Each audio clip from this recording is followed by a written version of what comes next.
اب دیکھیے یہ جو اسلام کا دور زوال ہے، اس میں اللہ تعالیٰ کی طرف سے اسلام کی حفاظت کا کیا اہتمام ہوا ہے، یہ بہت اہم نکتہ ہے، اسے توجہ سے سنیے۔ اس لیے کہ نبوت تو ختم ہو گئی محمد رسول اللہ صلی اللہ علیہ وسلم پر، بڑا شارپ کنٹراسٹ ہے۔ سابقہ امت جو تھی امت بنی اسرائیل، اس میں 1400 برس تک نبوت کا تار ٹوٹا ہی نہیں۔ یوں سمجھیے کہ ایک رسی تنی ہوئی ہے، شروع میں بھی 2 رسول 2 نبی، آخر میں بھی 2 نبی، اور دونوں کے درمیان رسی تنی ہوئی ہے۔ کوئی لمحہ اس میں ایسا نہیں آیا کہ کوئی نبی موجود نہ ہو۔ شروع 1400 قبل مسیح میں حضرت موسیٰ حضرت ہارون 2 نبی تھے کہ نہیں؟ اختتام حضرت عیسیٰ حضرت یحییٰ 2 نبی تھے کہ نہیں؟ درمیان میں بخاری کی روایت ہے یہ، کانت بنو اسرائیل تسوسہم الانبیاء کلما ہلک نبی خلفہ نبی۔ بنو اسرائیل کی ساری سیاست انبیاء کرام کے ہاتھ میں ہوتی تھی، جیسے ہی کسی نبی کا انتقال ہوتا تھا دوسرا نبی اس کی جگہ پر آ جاتا تھا۔ ہمارے ہاں ایسا نہیں ہے، لا نبی بعدی، ختم نبوت ہو گئی، مہر لگ گئی، دروازہ بند ہو گیا، کھڑکی بند۔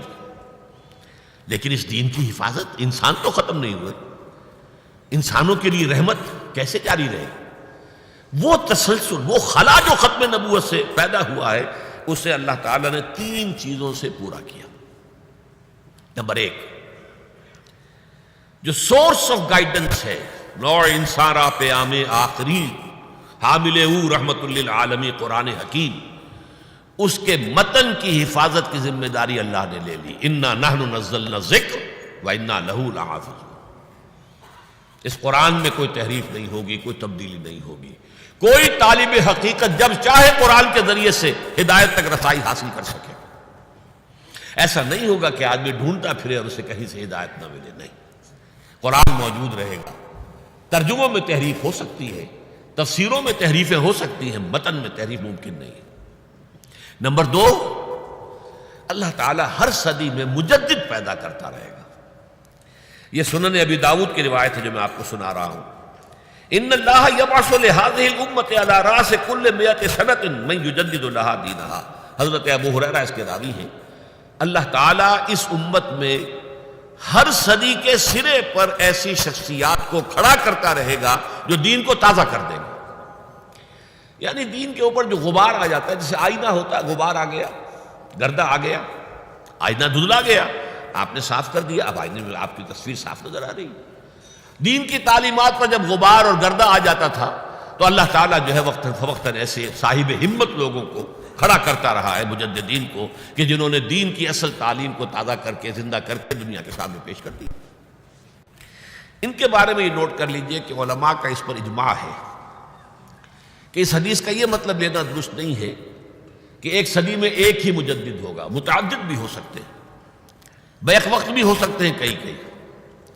نمبر 2 یہ کہ ضروری نہیں ہے کہ ان مجددین کو یہ احساس بھی ہو کہ ہم مجدد ہیں۔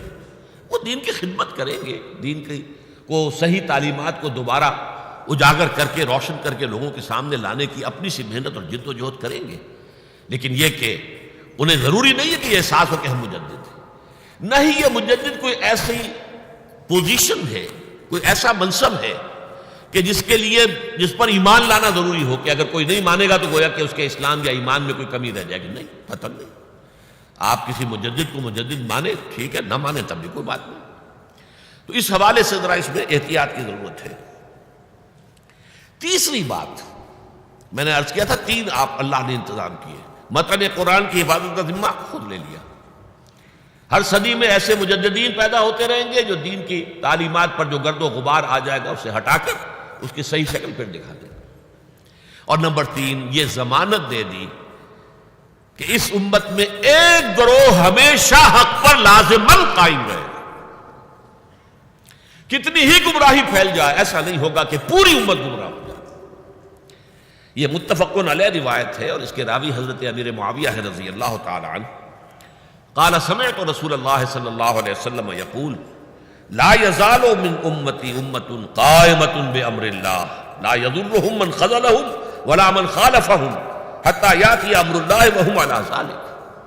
میری امت میں لازماً ایک گروہ حق پر قائم رہے گا، نہ کوئی ان کا ساتھ چھوڑنے والا انہیں کوئی گزن پہنچا سکے گا، نہ ان کی مخالفت کرنے والا انہیں کوئی گزن پہنچا سکے گا، وہ حق پر قائم رہیں گے اسی طرح یہاں تک کہ اللہ کا فیصلہ آ جائے۔ تو یہ گروہ جو ہے ایک گروہ لازماً رہے گا، یہ اس گروہ کے عنوان بدلتے رہیں گے، یہ نہیں ہے کہ وہ ایک ہی نام سے چلا آ رہا ہوگا، جیسا کہ ہمارے ہاں عام طور پر جو فرقہ پرست لوگ ہیں وہ سمجھتے ہیں ہمارا فرقہ جو ہے وہ گروہ ہے، نہیں، وہ تو دین کی اصل تعلیم کو لے کر کوئی مجدد آئے گا، اس کے گرد کچھ لوگ جمع ہو جائیں گے، وہ ایک طائفہ بن جائیں گے، ایک جماعت بن جائیں گے، کچھ عرصے کے بعد ان میں بھی زوال آ جائے گا، وہ فرقے کی شکل اختیار کر لیں گے، اللہ کسی اور کو اٹھا دے گا، ایک نیا گروہ پھر وجود میں آ جائے گا۔ جیسے کہ اولمپک ٹارچ ہوتی ہے کہ ایک کھلاڑی لے کر دوڑتا ہے، کچھ دور کے بعد دوسرے کو تھما دیتا ہے، وہ لے کر دوڑتا ہے، ٹارچ وہی ہے، کھلاڑی بدل گیا، دوڑنے والا بدل گیا۔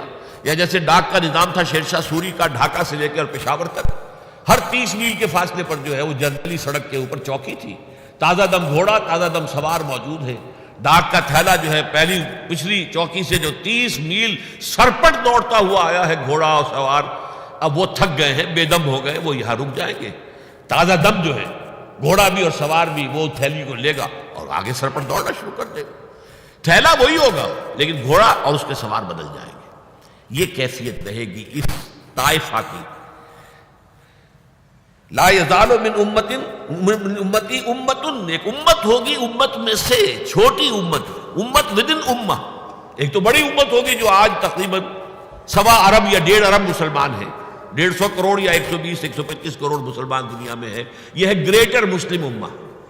ان میں جو لوگ واقعتاً دین پر عمل پیرا ہو، کاربند ہو، دین کی جد و جہد کر رہے ہوں، دعوت الی الخیر نہی عن المنکر اور امر بالمعروف کی جد و جہد کر رہے ہیں، وہ ایک چھوٹی امت ہوتے ہیں۔ وَلْتَكُن مِّنكُمْ أُمَّةٌ يَدْعُونَ إِلَى الْخَيْرِ وَيَأْمُرُونَ بِالْمَعْرُوفِ وَيَنْهَوْنَ عَنِ الْمُنكَرِ وَأُولَٰئِكَ هُمُ الْمُفْلِحُونَ اللهم ربنا اجعلنا منهم۔